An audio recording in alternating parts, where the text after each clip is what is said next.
Dr. William Ruto, President of the Republic du Kenya. Please join me in giving their excellencies a warm round of applause for their leadership and commitment to strengthening a renewed Africa-France partnership grounded in mutual respect, mutual cooperation, and shared prosperity. A big round of applause to their excellencies. Excellencies, we gather here today at a defining moment in global history. The world is resetting, and increasingly, Africa is becoming central to what comes next. Today, Africa is the youngest continent on Earth, with a median age of just 19 years. By 2050, 1 in 4 people in the world will be African. This is not simply a demographic reality. It is one of the greatest economic opportunities of our time, if properly invested in. Otherwise, it also risks becoming a major liability. Because when we speak about Africa Forward, we are fundamentally speaking about our young people. Young Africans are already driving transformation across this continent, and this was clearly demonstrated yesterday at the Youth Future Makers Forum, where both President Macron and President Ruto actively engage with young leaders and entrepreneurs. And with greater investment in education, innovation, entrepreneurship, Africa has the potential to become one of the defining economic growth stories of the 21st century. Excellencies, how do we go from the amazing potential that we have to where we need to be at unprecedented scale and speed? Excellencies, as a young Kenyan, as someone privileged to have studied at Sciences Po Paris, and as someone who has had the opportunity to travel across more than 40 countries in Africa and continues to actively engage with young people and leaders from both Africa and Europe, I genuinely believe that this moment matters deeply for Africa, for France, and for the future of international cooperation itself. Because this summit represents possibility. The possibility of moving beyond old assumptions and building partnerships based on co-creation, co-investments, innovation, trust, and shared growth. This is strategic partnership. Africa today is experiencing one of the fastest rates of urbanization in human history, yet without a commensurate pace of industrialization. Historically, countries such as France achieved sustained prosperity through the combination of demographic growth, urbanization, and industrial transformation. Africa has the demographic dynamism, urban momentum, and now we need to accelerate at scale, by industries built at scale, by opportunities created at scale, because Africa Forward is not simply a slogan. It must become a commitment to build an Africa that works for its young people, an Africa that competes globally, an Africa that industrializes sustainably, and an Africa that helps shape the future of our world. This is the Africa we want. Excellencies, as I welcome our distinguished leaders to come and deliver their official statements, it would be great to reflect on a number of defining questions. What model of growth will define Africa's future prosperity? How can Africa industrialize at scale in ways that are more sustainable, more inclusive, and more competitive? How do you ensure that the partnership between Africa and France? So, President of the Republic of Kenya, karibu, Mr. President.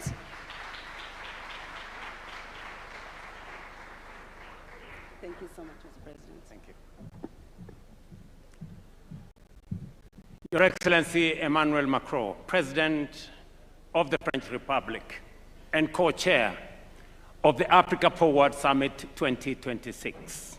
Excellencies, heads of state and government, honorable ministers, captains of industry, distinguished delegates, ladies and gentlemen, it is a profound honor and privilege to welcome you to the Africa Forward Summit 2026 here in Nairobi, Kenya, the cradle of humankind, the birthplace of our shared human history, and the origin of wonder. Wherever you come from, you are not merely visiting. You are returning to the very beginnings of humanity. And so, with warmth, friendship, and pride, I say to you all, welcome home. Bienvenue chez vous, karibuni nyumbani. We gather, ladies and gentlemen, at a profound, consequential moment in global affairs. The foundations of international order are being reshaped by deepening geopolitical divisions, persistent conflicts, economic volatility, climate pressures, and widening inequalities. Long-standing assumptions before us demand stronger cooperation, renewed multilateralism, and partnerships grounded not on hierarchy, but in sovereign equality, mutual respect, and shared responsibility. It is not how we do it. It is in that spirit that we convene this summit, grounded in our shared conviction that enduring partnerships must not be built on dependency, but on sovereign equality, not on aid or charity, but on mutually beneficial investments, and not on extraction or exploitation, but on win-win engagements. Excellencies, ladies and gentlemen, Africa and France have a unique opportunity to forge a forward-looking partnership that delivers shared progress while advancing Africa's long-term economic transformation. Africa approaches this summit not from the margins of global affairs, but as a strategic actor in its own right, endowed with vast natural resources, expanding markets, and one of the greatest reservoirs of youthful talent and innovation anywhere in the world today. We all know by the year 2050, 1 in every 4 people on Earth will be African. That reality alone will shape the future of labor, will shape the future of markets, urbanization, energy demand, and global economic growth. Over the course of this summit, our deliberations will focus on priorities fundamental to Africa's development trajectory and long-term prosperity. Among them, domestic mobilization of resources for Africa's development at scale, reforms of the international financial architecture, development of transport, logistics, and connectivity infrastructure, energy transition and green industrialization, and of course, youth skills development to foster creativity, innovation, entrepreneurship, and AI-driven transformation. First, we must confront with honesty and urgency the question of how Africa finances its own transformation. The era in which Africa's development was principally framed through aid, dependency, and unsustainable borrowing must give way to a new paradigm grounded in investment, innovation, domestic resource mobilization, and strategic partnerships built on sovereign equality and mutual benefit. Because Africa is not part of the global problem. Africa is, in fact, the solution to the global challenges that exist today, including those of Africa. Our continent possesses vast natural resources, critical minerals, fertile land, immense renewable energy potential, expanding consumer markets, dynamic entrepreneurs, and the youngest population in the world. What Africa requires today, friends, is not charity, but investments, not extraction, but value creation, not dependency, but mutually beneficial partnerships capable of unlocking shared prosperity. That is the essence of the Africa Forward Summit. It is about recalibrating Africa's place in the global order. It is about redefining engagements with Africa, including with long-standing partners such as France, away from outdated models of aid and asymmetrical dependency towards a framework anchored on investment, enterprise, innovation, industrialization, and mutually beneficial cooperation. And we are very clear about this. The current international financial system remains structurally unequal. African countries continue to face disproportionately high borrowing costs, constrained access to concessional financing, and distorted risk perceptions that are frequently disconnected from economic realities that exist in this continent. The bias embedded within global credit rating systems continue to penalize African economies, increase the cost of capital, and discourage long-term investment into productive sectors. This imbalance is neither sustainable nor just.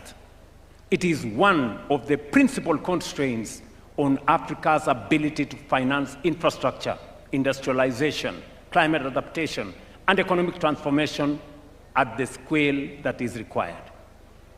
That is why Africa has supported the establishment of the African Credit Rating Agency, an important step towards ensuring fairer, evidence-based, and context-sensitive assessment of African economies and investment opportunities. Its purpose is not to replace existing global institutions, but to correct long-standing distortions in risk perception that continue to increase the cost of capital for African countries and continue to discourage long-term investment into productive sectors. At the same time, we must recognize that the World Bank and the International Monetary Fund alone cannot finance Africa's development ambition. We have to be realistic. Even as reform efforts continue, the scale of Africa's transformation requires us to rethink the sources, structures, and instruments of development finance itself. Africa must increasingly finance Africa. Let me repeat that. Africa must increasingly finance Africa. What do I mean? Across our continent, enormous pools of domestic capital remain underutilized. Africa today holds more than $4 trillion in long-term domestic savings, including over $1 trillion in pensions and insurance assets, and more than $500 billion in central bank reserves. I am not talking about Europe, I'm talking about Africa.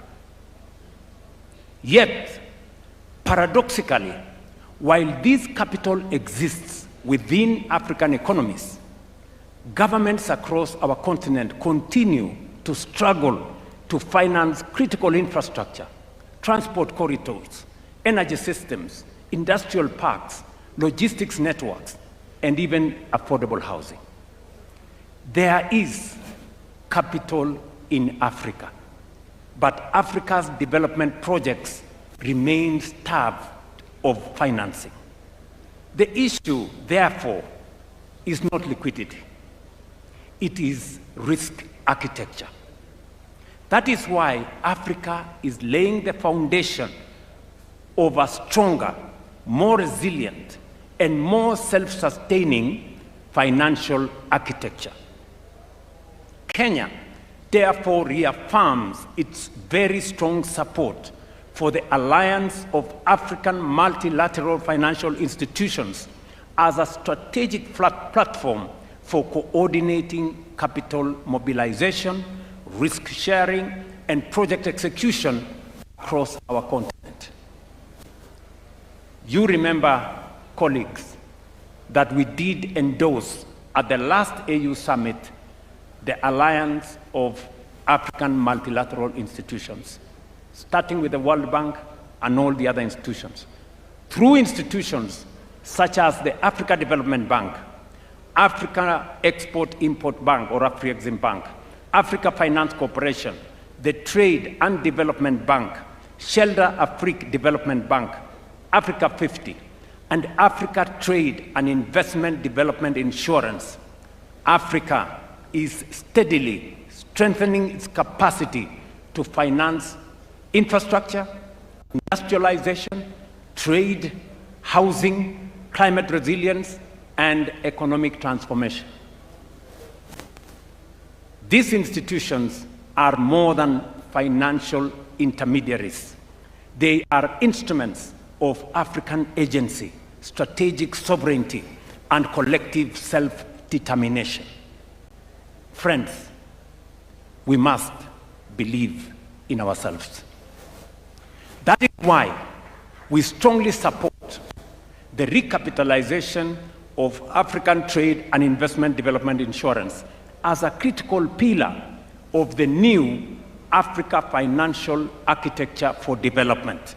And I must thank the President of the Africa Development Bank, who is right here with us, for spearheading this effort together with all the other multilateral institutions. This is because Africa does not need more fragmented institutions.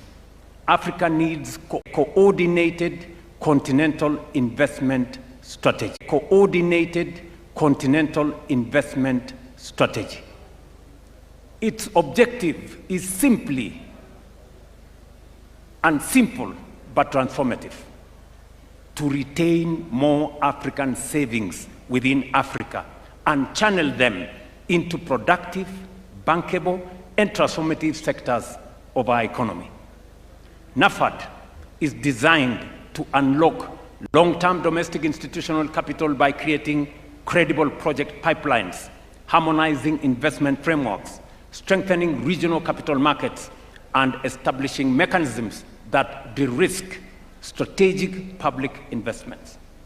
By lowering risk and risk perception and improving project preparation, African pensions and insurance funds will be better positioned to invest confidently in infrastructure, industrialization, energy, housing, and regional connectivity projects across our continent. And by the way, I am still talking about resources that are African, our own resources. Ultimately, NAFAD represents Africa's collective effort to build financial sovereignty by aligning African institutions, African savings, and African capital markets behind Africa's development priorities. And Kenya has already begun implementing the elements of this vision through the establishment of the National Infrastructure Fund, a platform designed to mobilize long-term domestic capital into strategic national projects. Already, our new National Infrastructure Fund has mobilized approximately $1 billion in the last 4 months, demonstrating the enormous potential that exists within African economies themselves. And this is money we have just mobilized here in Kenya. As government, we are deliberately partnering with the private sector to build confidence, reduce risk, and crowd in investment into transformative public infrastructure. Our objective is simple: to create credible mechanisms through which private capital can participate securely and profitably in Africa's growth story.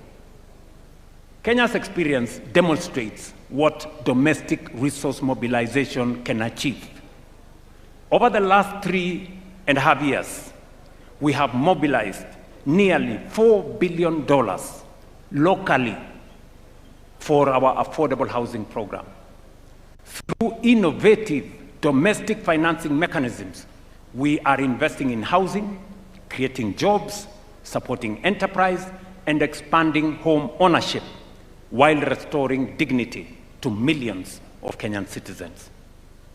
This experience demonstrates a fundamental truth: Africa can generate substantial development resources internally when institutions are strong, policies are credible and predictable, markets are trusted, and citizens themselves become active participants in nation building. Excellencies, infrastructure development remains one of the most decisive foundations of Africa's economic transformation and continental integration. Africa's infrastructure financing gap continues to constrain productivity, continues to increase the cost of trade, weaken industrial competitiveness, and fragment markets across our continent. According to the Africa Development Bank, Africa requires between $130 and $170 billion annually for infrastructure investment, with financing gaps estimated at between $70 and $100 billion every year. Bridging this gap will not happen through public borrowing alone. It requires innovative financial instruments, blended finance mechanisms, de-risking facilities like the one I have talked about, and strong public-private partnership capable of unlocking institutional capital at scale. But the broader challenge before us is continental. We must accelerate investment in transport corridors, in ports, rail systems, roads, aviation connectivity, and integrated logistics ecosystems capable of binding Africa together into one competitive economic space under the Africa Continental Free Trade Area. Because Africa cannot trade effectively with itself while its economies remain disconnected from one another. Connectivity is not merely about infrastructure. It is about competitiveness. It is about regional value chains. It is about food security, and it's about industrialization. And ultimately, it is about shared prosperity. Equally critical is the question of energy. That is why we must fundamentally restructure and strengthen Africa's financial architecture to mobilize the scale of capital required to finance this transformation on African terms. Excellencies, Africa possesses some of the greatest renewable energy potential anywhere in the world, from geothermal resources in the Rift Valley and on to immense opportunities in solar, wind, hydroelectric power, and green hydrogen across our continent. Africa, therefore, has a historic opportunity not merely to participate in the global energy transition, but to help lead it. But for Africa, the energy transition must also be a development and an industrialization transition. We must accept a future, and we cannot, let me repeat that, we cannot accept a future in which Africa simply exports raw green minerals, while industrial value addition advanced manufacturing, and technological innovation take place elsewhere. That model belongs to the past. Africa must become a competitively industrial hub powered by clean energy, modern infrastructure, innovation, and strategic investment partnerships. Green industrialization presents our continent with an opportunity not only to contribute meaningfully to global climate solutions, but also to create jobs, expand manufacturing capacity, strengthen exports, deepen regional value chains, and accelerate structural economic transformation. Excellencies, ladies and gentlemen, perhaps Africa's greatest strategic asset is its people. This demographic and the demographic reality that it presents will profoundly shape the future of labor markets, the future of technology, urbanization, consumption, innovation, and of course, economic growth. Our youth population is not a burden to be managed. It is an extraordinary strategic advantage to be invested in. But demographic potential does not automatically become demographic power. It must be deliberately cultivated by education, skills development, research, digital inclusion, entrepreneurship, and technological innovation. We must equip Africa's young people, not merely to seek jobs, but to create enterprise, build technologies, drive industrial transformation, and lead the next frontier of artificial intelligence and digital innovation.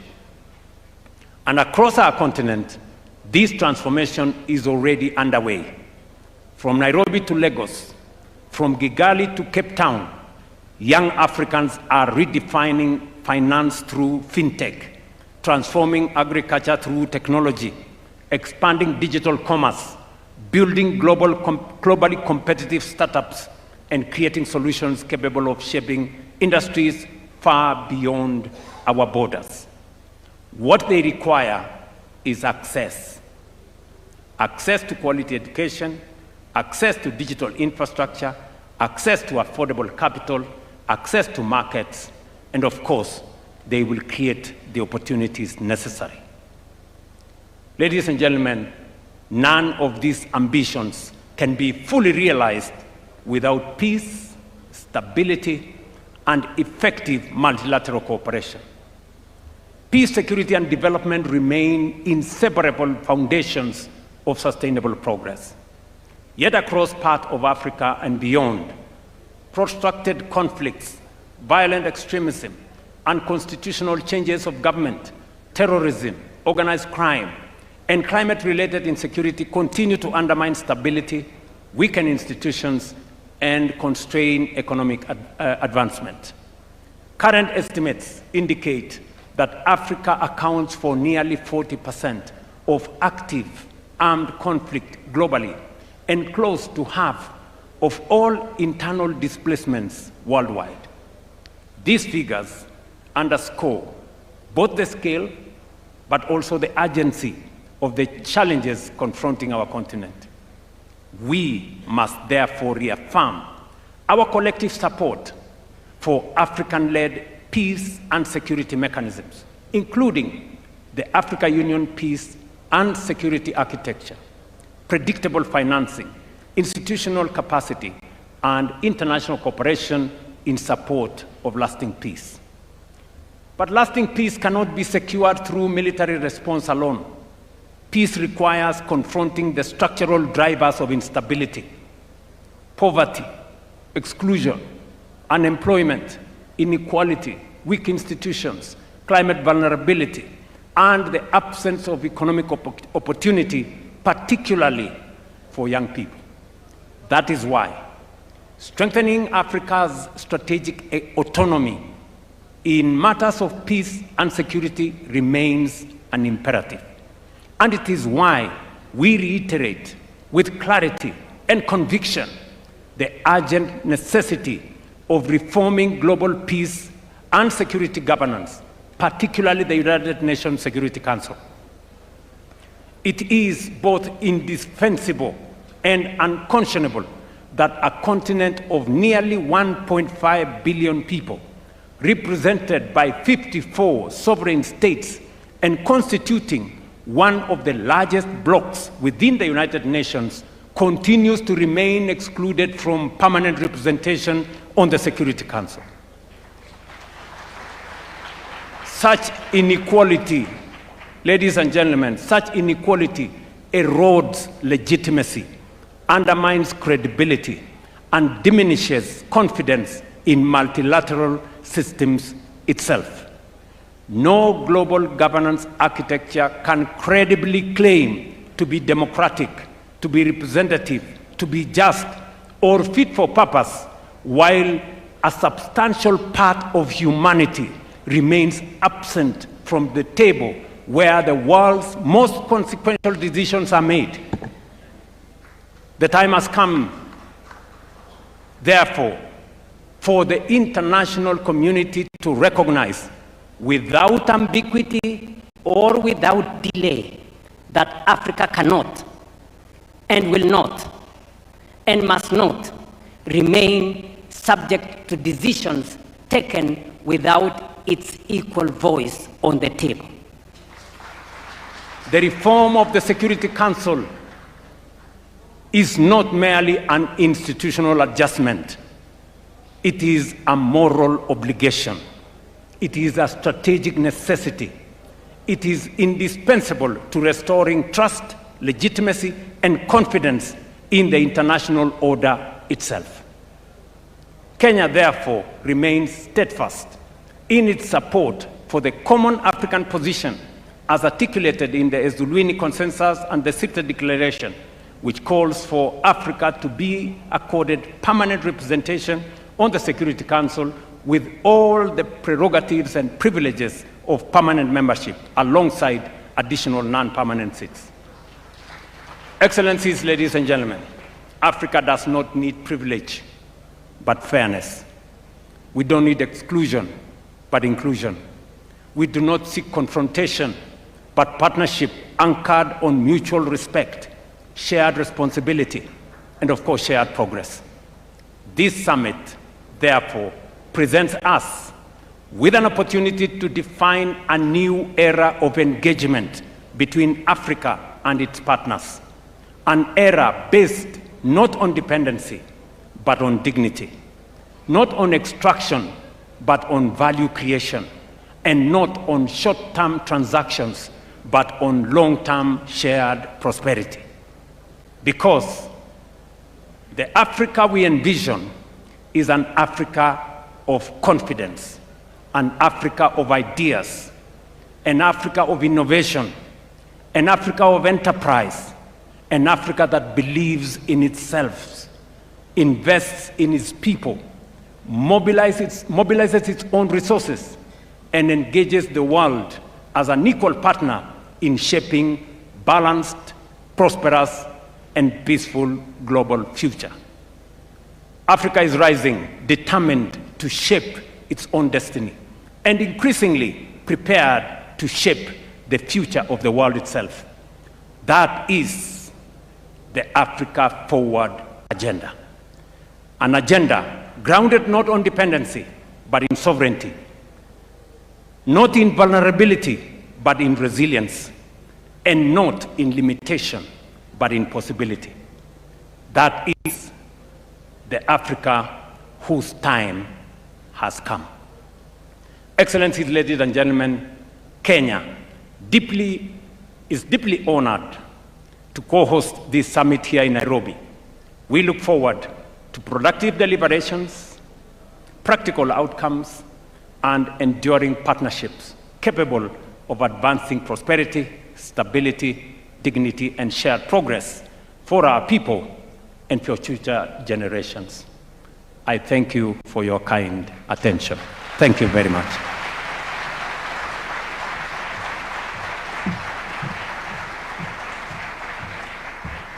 Thank you, Your Excellency, for the warm welcome and for reinforcing Africa's economic position today. and the importance of partnerships such as the Africa-France partnership. Asante sana, Your Excellency. And now it's my profound honor to welcome to the stage our next speaker, who is also our co-convener.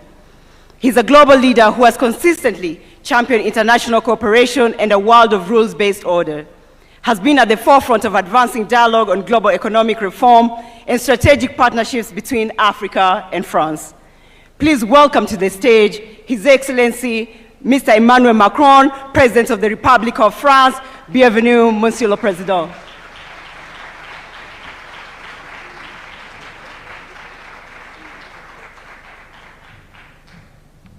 Thank you so much. Mr. President, dear William, Your Majesty, Head of States and Governments, Secretary General of Permanent Commission of the African Union, Secretary General of Francophonie, Ministers, Ambassadors, Entrepreneurs, ladies and gentlemen, Asante sana, Mr. President. And I will switch in French, if you allow me. Le président a tout dit. Et donc, je vais juste rajouter quelques convictions pour qu'ensuite on puisse passer à nos travaux. C'est un nouveau type de sommet, c'est une nouvelle philosophie, et donc nous allons aller au bout de cette philosophie. D'abord, ce sommet a commencé par des rencontres de la jeunesse, des entreprises, de la culture, du sport. Et d'ailleurs, nous allons juste après with the captains of industry with whom we'll be able to discuss things. But deep down, the conviction that I wanted to share with you is that the agenda that Africa and France need to have, the one that I stand for, must not look backwards, but just look straight ahead. As President Ruto just said, we need to keep our eyes ahead. And what I have been trying to do for 10 years now is to construct a relationship which looks backwards with lucidity, and we've been working with Cameroon, Rwanda, Algeria, and several other nations, and with which looks with bravery at the present, looking at our necessity of culture, looking at co-development and co-investment, and which is built on respect for the fact that Africa has its own agenda. The relations between Africa and France, as we see it, as the way we want to implement, are built on courage, respect, and a will to have a shared agenda. That's what we've been working on for 10 years. We spoke about it yesterday, so I won't go into it now. Why am I so convinced that this is the right way 10 years down the track? Because the challenges of Africa and Europe are shared challenges. We all want peace, prosperity, sovereignty. Europe has always been fighting for this, and after the Second World War, the EU was built on this struggle for peace and sovereignty, and now the European agenda is indeed one built on strategic autonomy so as not to depend on American or Chinese power, and when we want to defend the rule of law, international law, we believe in equality, in equal footing trade relations. We defend the climate. That is what Europe is all about.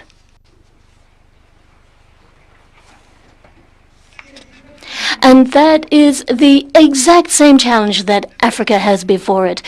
What Africa wants is peace, prosperity, and independence. And deep down, this partnership that is embodied here in this Africa Forward Summit is a bond between Africa and Europe. This is what France is working for: peace, prosperity, and this strategic independence. It's a very powerful thing, and if we can do this, then it will enable us to reconstruct together a multilateral order that has been thrown into upheaval, been jeopardized, affects all of us. And deep down, this can be a strong basis for moving forward together. And in terms of peace, I don't want to repeat what President Ruto said. Peace is going to require African unity, and I really firmly believe this. And I'm delighted to see so many of my brothers here, heads of state and government from so many nations who have come to Nairobi. I know that you're all very busy, so I'm very grateful to you for making this, because it really does share this image of a united continent, from Maghreb right down to the Indian Ocean, the south of the continent, Western Africa, Central Africa, and Eastern Africa. Remember, all of these different parts of Africa, given that it is so large, are all part, nonetheless, of one continent with a shared agenda. Which means that if we want to be beside you, it means that we have equal representation, better representation for Africa in international instances such as the UN, the financial institutions, and we want it represented in the Security Council of the UN. As we have also been fighting for Africa to have a permanent seat at the G20. We've been fighting for this for years, and we've now made it a reality. And we are fighting for an agenda, along with the Secretary General. We've been talking about this for an African UN presence, which will be all the better placed to defend its own peace and security operations, particularly through the UN missions. We hope to see all the wherewithal given to Africa to ensure its own sovereign security. The African continent needs better representation, and Africa has the capacity to build on its strengths. So what we stand ready to do is assist you financing that with a reworked security arrangement, which is respectful of the sovereignty of each African country, but never eclipsing each nation's sovereignty. And I'm delighted to hear from your introductory remarks a moment ago that we can build together a shared agenda to overcome the peace and security challenges that we face, and continue to work together so that the whole of the UN can move forward on a more equitable basis. Prosperity next. With President Ruto, I was discussing this. I think that he is absolutely right when he's talking about the prosperity of the continent. It's clear, it's simple. Now, what I'm offering is not to offer assistance. Those days are behind us. And we know that there are budgetary challenges in some instances, security challenges in others. These are realities that we need to be realistic about, but we need to rethink our North-South relations. And we need to look with lucidity at all of the cross-cutting benefits that Africa can derive from its diaspora. Those who are working very, very hard in many, many of our countries and send remittances back home are another important lever that we must not overlook. But the main notion I want to focus on is co-investment. What is co-investment able to achieve? It means investing in human capital, the young talents in Africa, in a formal economy. One of the major difficulties here is too much of the African economies that are underneath the tip of the iceberg as informal economy. It's about time we brought them into the value chains and to structure your agricultural sector and your industrial sector in such a way that it will be stronger than ever, so that Africa will no longer be seen as a place for rare earths and other resources to be extracted, but rather to be a partner. So we are working towards a transformation of investment relations, investing in value chains, energy, sustainable development, building on your strengths and your youth and your talent. And this is what the Business Roundtable is hopefully going to enable us to structure by looking at investing in AI, health, the blue economy, and sustainable agriculture. So what we need to do is look at the partnership that we want together through a logic of investment. And this is where we see this agenda of prosperity and sovereignty altogether. Getting Africa forward on the economic level means greater sovereignty and autonomy. It's important for Europeans as well to have more strategic autonomy in its partnerships. We need to ensure that we do not become dependent on the two major powers who in some ways look like they're going to eclipse everything. And it's not just France and Europe today who are going to mobilize all of the critical minerals or rare earths that we're going to need for the future. It's neither France nor Europe that will be here giving you diktats on the way forward. No. Those days are way behind us. No, the European agenda has every interest in seeing you march strongly towards a sovereignty and autonomy because they're the same goals that we have. And if you are successful in this hunt for sovereignty, be it with agriculture, with economy, or wherever, then you are also offering more solutions to us. So your success is our success. So when you invest in your populations and have them succeed, that means fewer people fleeing poverty. And so this again is our success and your success hand in hand. So here what I want is for all of us to take a leap together. This is not an agenda which is univocal, which is top-down from Europe to Africa. No way. It is an equal footing partnership built on mutual respect. And we're going to build this together with respect, lucidity, and courage. And that is why, if we're going to be successful in this, we need business leaders, and that's what we announced yesterday. And this is a big first, 23 billion euros of investment in the private sector. These are for industry, for firms in the fully private sector companies in Africa. These 23 billion euros of investment is 14 billion for French firms in Africa, 9 billion in investments for African businesses on our continent. On your continent. And so this, we are hoping, will be the jolt that we need to inject more momentum into the process. All of this is going to, as President Ruto said, be based on quite simple things. A new partnership, a new vision for managing resources, for sustainable agriculture, for having tax and financial policies that are more consistent.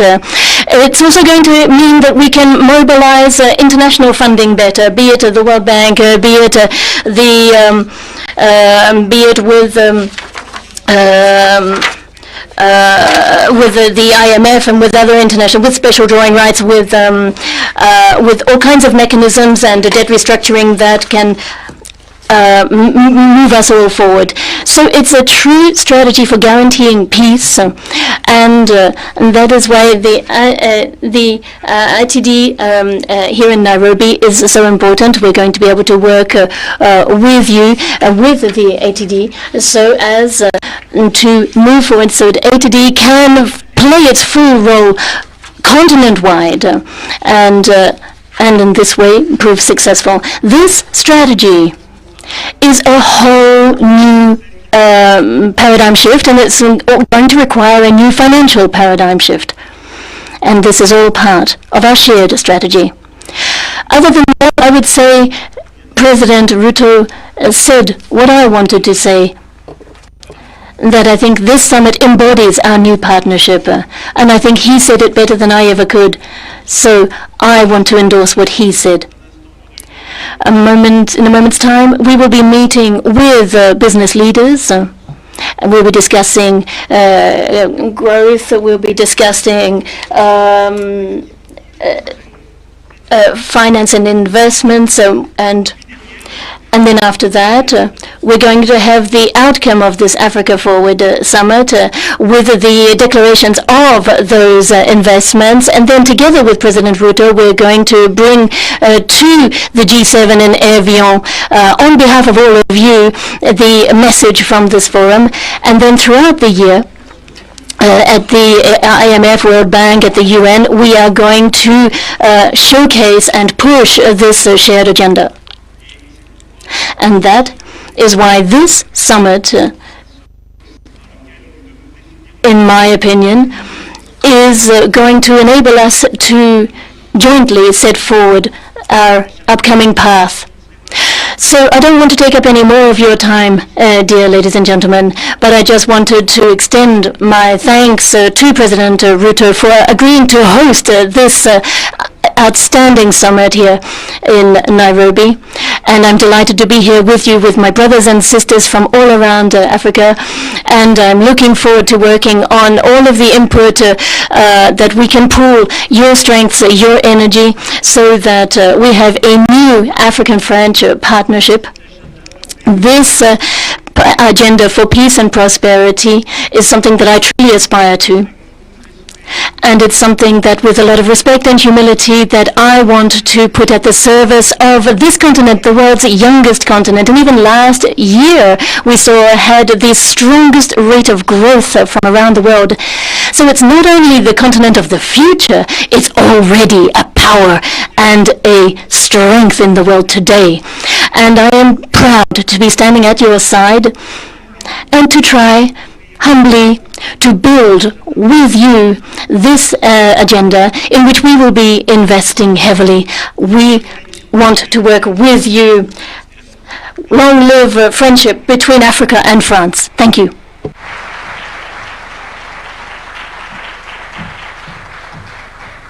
A warm, big round of applause for His Excellency. Thank you, Mr. President, for reinforcing the shared opportunities between Africa and France to continue working together. And now I'd like to please welcome on stage one of the world's foremost champions of multilateralism, peace and security, sustainable development, and global solidarity. Please welcome to the stage His Excellency, Mr. Antonio Guterres, Secretary General of the United Nations. Welcome, Your Excellency.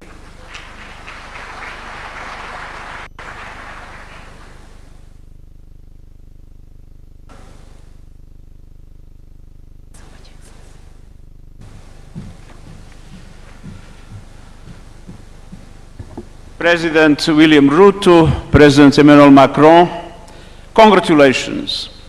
Congratulations for convening this Africa Forward Summit, and congratulations for forging this renewed partnership between France and Africa for African development. Your Majesty, Excellencies, ladies and gentlemen, the name of this summit captures the moment and the mission: Africa Forward.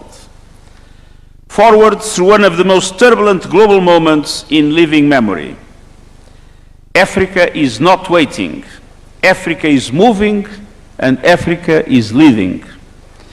African continents are driving one of the defining debates of our time on how to reform a global financial architecture designed in 1945 for a world that no longer exists. Africa played a leading role in the approval of the Pact of the Future by the General Assembly of the United Nations. It is African leadership building new tools like the Borrowers' Platform, and so that the countries can speak as one and negotiate from strengths. Challenging the credit rating systems that locks too many of the borrowing tools they need. Africa has had a leadership in securing the Seville commitment to expand the lending power of multilateral development banks, to mobilize private capital at scale, and to deliver relief from the debt burden crushing developing economies. It is African leadership through the African Development Bank that is advancing a bold vision to reform the continental's financial architecture from within, mobilizing African resources for African priorities and prosperity.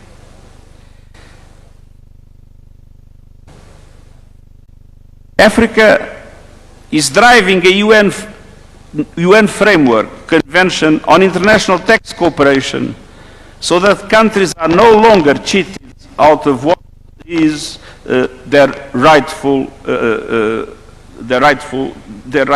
what is rightfully theirs. And I want to praise the African leaders that have understood that it's absolutely essential also to do everything with the adequate policies and strategies to mobilize a much stronger share of national resources in order to be able to accelerate the development of the continent. And it is African leadership, alongside the small island states and other developing countries on the front lines, that has placed the climate emergency where it belongs, at the center of the global agenda. This is not a continent waiting for solutions, this is a continent producing them. But let us be honest about what stands in Africa's way. A global system designed without Africa and still largely operating without Africa, perpetuating century-old injustices. A continent of more than 1.5 billion people with no permanent seats on the UN Security Council, as was referred by President William Ruto. Without the voice, the representation and decision-making power it deserves inside the international financial institutions that shape this economy, it's not Africa that loses, it's the world that loses the fact that the voice of Africa is not conveniently taken into account. Meanwhile, as we all know, official development assistance is collapsing. Aid budgets cut, partnerships unwound, commitments walked back just as the need is greatest. So this is not only a financial crisis, this is a crisis of solidarity. Take climate change. Africa did not cause it, yet the continent is warming faster than the global average, bearing the harshest consequences in displaced communities, lost harvests, and economic shocks. Today's global energy turmoil, volatile fossil fuel markets, fragmented trade, is deepening fiscal stress, inflation, and stunted development across the continent. Africa must be at the center of climate justice. The continent holds 60% of the world's best solar potential and receives 2% of global clean energy investments. With the right finance, Africa could generate 10 times more electricity than it needs by 2040 entirely from renewables. Yet, 600 million Africans still live without electricity. And 1 billion still rely on unclean cooking, a crisis that takes 800,000 lives a year, mostly women and children, mostly out of sight. And on average, the continent faces borrowing costs twice as high as OECD countries as an average, draining resources that should be building the future. That is not a market verdict on Africa. It is a verdict on the injustices of the system. The continent also holds extraordinary reserves of the critical minerals the green transition depends on. For too long, the pattern has been the same. Africa's resources have been extracted, the value captured elsewhere, the environmental damage left behind. The United Nations panel on critical energy transitions minerals points the way. Fair value chains, in-country processing and manufacturing, transparency, environmental and human rights standards, and meaningful benefits for affected communities. No more exploitation, no more plundering. The people of Africa must benefit first and most from the resources of Africa. And going back to climate change, adaptation must no longer be an afterthought. The adaptation finance gap must be closed. Africa is paying an enormous price in relation to the devastation caused by climate change, and Africa has been denied the resources and the capacities able to protect their populations and their infrastructure in these circumstances. Climate finance with justice is a must in today's world. Excellences, Excellencies, this summit is about a new partnership which has been reinvented. Partnership on an equal footing, based on complementarity and mutual benefits. This means that we must co-invest in industries that have been created by Africans. Strengthening universities and African research institutions, developing African capacities in artificial intelligence so that AI can be shaped by African data, African languages, African researchers, and African leadership. Building partnerships which are built on the roadmaps of Africa, the free trade areas in Africa, the Agenda 2063, and the national development priorities. And this means funding African priorities with fair conditions for all, with capital that is accessible. The biggest transformation of this century is a market but a generation. And by 2050, 1 out of 4 people on the planet will be African. Jana katika do rosto da nueva alianza. في كل مكان في هذه القارة الذين cultivating, and they are asking for inclusive democratic governance and responsible institutions. Dear friends, the continent is not just an African challenge. When Africa succeeds, the entire world wins.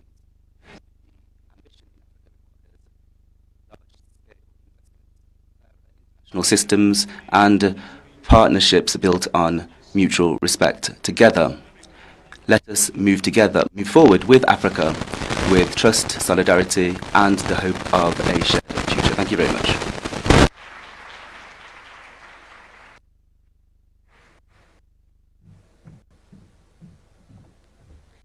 Another big round of applause for His Excellency. Thank you so much. And now I'd like to welcome our next speaker, who is a distinguished African diplomat, currently leading Africa's premier continental institution. He's a steadfast champion of continental integration and multilateral cooperation. Please welcome the African Union Commission.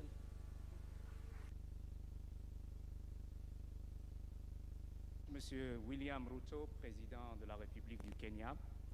Excellence, Monsieur Emmanuel Macron, président de la République française, co-initiateur du sommet Africa Forward. Excellences, Mesdames et Messieurs les chefs d'État et de gouvernement. Excellences, Monsieur le secrétaire général des Nations Unies, Mesdames et Messieurs. D'emblée, j'aimerais adresser nos remerciements au Kenya pour l'accueil de cet important événement.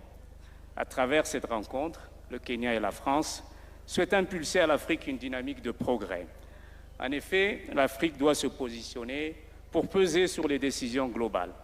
La géopolitique internationale est perturbée. L'économie mondiale vacille. Le multilatéralisme et la sécurité collective sont remises en question. Dans ce contexte incertain, notre continent se doit d'être aux avant-postes de l'alternance. Il est indéniable que l'Afrique possède des atouts majeurs, démographie et jeunesse, terres et ressources minières, énergies renouvelables et hydrocarbures.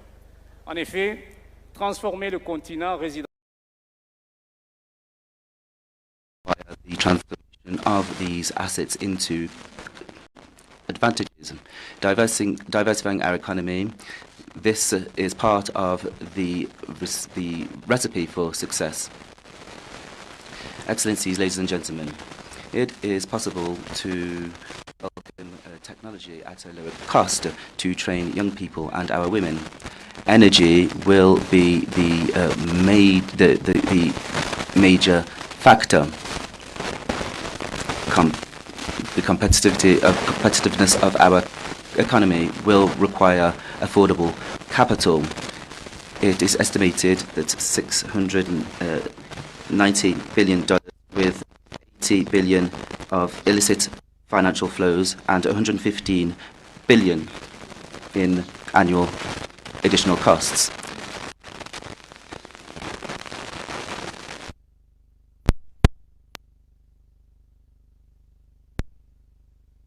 Parfaitement ces défis. Les solutions viendront de la cohérence de nos politiques, de l'engagement sans